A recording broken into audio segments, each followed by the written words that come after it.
네, 안녕하세요. IFBB 프로빌더 김현진입니다. 반갑습니다.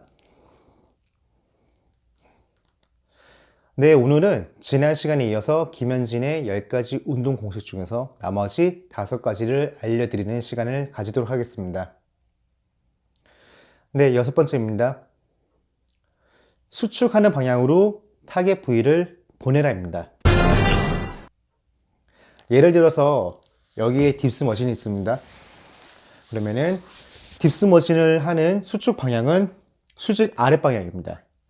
그러면은 내가 운동을 해야 될 타겟 부위 하부를 잡아놓고 수축 방향 아래 방향으로 가슴을 끌어서 내보내야 됩니다.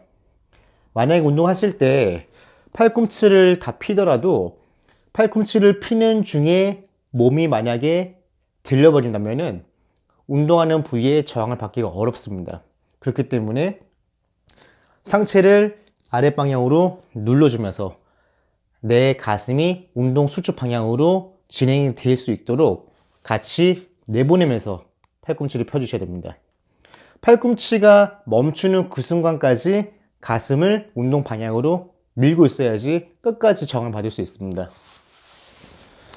또 만약에 여기 케이블로 3두 운동을 할 때 익스텐션을 할 때 잡아놓고 운동 방향, 수축 방향이 이제 또 아랫 방향이겠죠? 아랫 방향으로 걸어두고 3두를 수축을 할 때 팔꿈치를 피면서 몸통이 뒤로 빠지거나 몸통이 들리게 된다면은 팔꿈치를 피더라도 저항을 받기 어렵겠죠.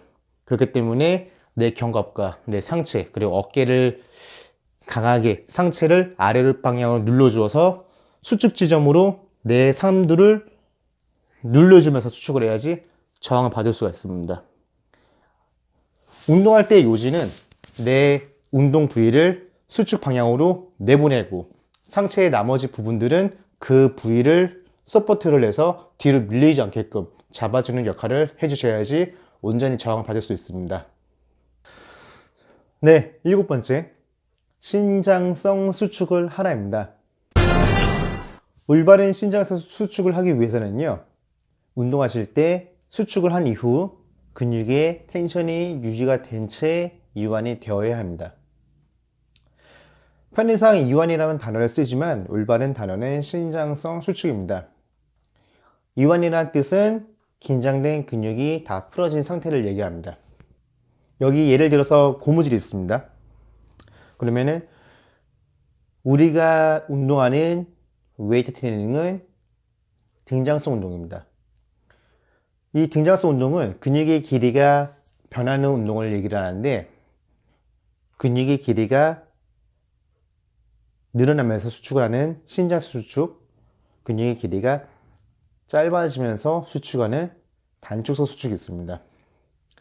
운동을 하실 때는 이렇게 고무줄처럼 텐션이 유지가 되면서 운동을 하셔야 됩니다. 하지만 여기서 고무줄이 끊어진다고 한다면 올바른 운동이 된다고 할 수 없겠죠. 이렇게 된다면 부상의 위험도 커지게 되고 근육의 고립도 풀리게 됩니다.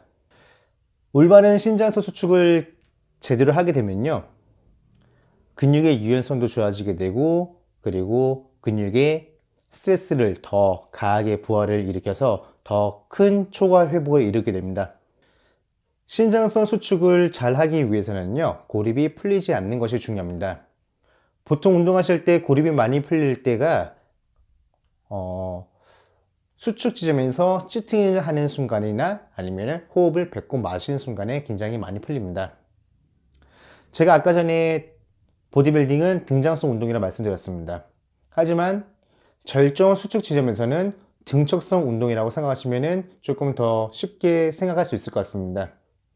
이루 운동하실 때 수축점에서 그냥 툭툭 쳐서 풀리는 것이 아니라 절정 수축점에서 1초 정도 등척성 운동을 생각하시고 그리고 근육을 잡고 천천히 버티면서 이완, 다시 수축을 할 때 치지 않고 근육을 잡고 1초 버티고 이완, 이런 식으로 운동을 습관을 들이시면 부상도 방지하고 근육을 조금 더 쉽게 컨트롤할 수가 있습니다.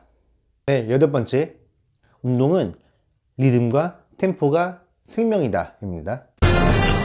여기서 리듬은 운동의 전체적인 일정한 박자를 얘기하고, 템포는 운동의 강약 조절을 얘기합니다. 운동하는 속도가 일정하고 또 빠르게 갈 때는 빠르게, 천천히 갈 때는 천천히 가게 된다면 근육의 고립을 유지하기가 더 쉬워지며 또 더 많은 중량을 쉽게 컨트롤할 수 있게 됩니다. 많은 분들이 치팅을 수축 끝의 지점에서 많이 쓰게 됩니다.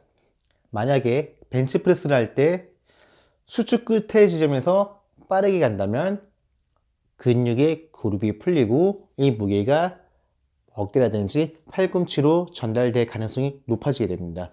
그러면 조금 더 효율적으로 운동하기 위해서는 수축 지점에서는, 절정 수축 지점에서는 조금 천천히 가서 근육을 잡아주고, 이완할 때는 더 천천히 가서 저항감을 느껴주고, 그리고 중요한 게 이완 끝에서 수축이 시작되는 이 지점, 이 지점에서 가장 속도를 빠르게 가장 많은 힘을 내서 무게를 들어주셔야 됩니다.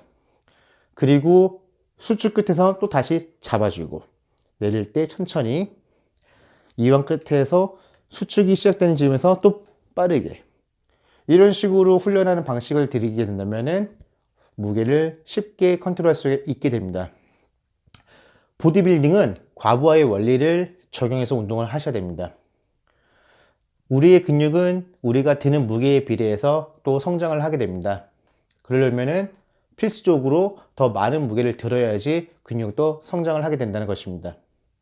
그럴 때 이 리듬과 템포가 중요합니다.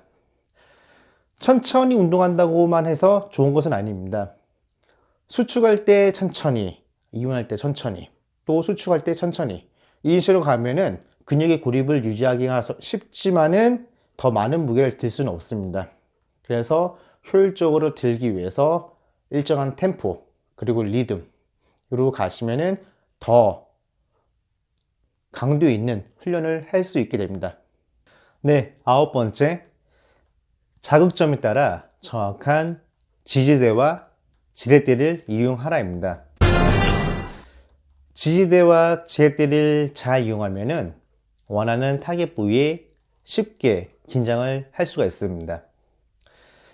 예를 들어서 레그 익스텐션을 한다고 할게요. 그러면은 레그 익스텐션은 하체의 전면부, 데드 사두를 운동할 수가 있게 됩니다.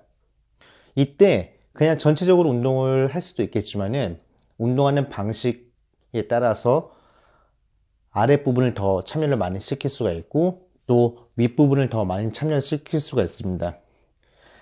만약 여기서 지렛대를 엉덩이에다 두고 그리고 고관절을 먼저 플렉션 시키면서 무릎을 펴게 된다면은 대퇴사두의 윗부분, 대퇴직근을 먼저 수축을 일으켜서 윗부분 더 운동을 할 수가 있습니다. 만약에 지렛대를 햄스트링의 하단 부분에 걸어 놓고 무릎을 펴게 된다고 하면은 외측 강근과 내측 강근의 아랫부분을 수축을 할 수가 있게 됩니다. 이번에 지지대에 대해서 설명을 드리겠습니다. 예를 들어서 가슴 운동을 하실 때 가슴 상부를 할 것이냐 중부를 할 것이냐 또 하부를 할 것이냐에 따라서 지지대가 달라집니다. 이 지지대는 내가 가슴을 밀어서 수축을 할 수 있게끔 패드를 밀어내는 역할을 하게 됩니다. 이 패드에 닿는 부위가 승모의 상부가 걸리냐 중부가 걸리냐에 따라서 내가 밀어낼 수 있는 근육의 부위가 달라지게 됩니다. 내가 가슴 상부로 운동을 하겠다고 하면은 승모의 상부에 지지대를 걸어두고 운동을 하게 된다면은 가슴의 상부에 긴장감을 더 높일 수가 있게 됩니다.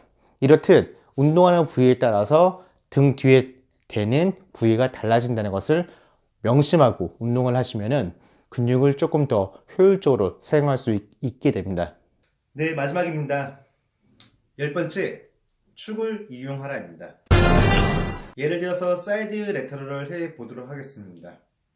이 운동하실 때 매개체는 손이고 축은 어깨입니다. 이 매개체는 무게를 전달하는 중요한 역할을 하지만 이 매개체가 먼저 움직이게 된다면 이 어깨는 수축 반대 방향으로 눌리게 되고 어깨의 결림 현상가 더 커지고 운동을 승모근으로 될 가능성이 높아지게 됩니다. 그렇기 때문에 이 매개체는 그냥 걸어둔 상태에서 놔두고 어깨를 축으로 어깨가 먼저 수축이 일어나며 또 어깨를 축으로 이완이 일어나게 된다면 운동을 조금 더 쉽고 효율적으로 하실 수가 있게 됩니다. 이렇게 김현진의 10가지 운동 공식을 모두 알아보았습니다. 도움이 되셨는지 모르겠습니다.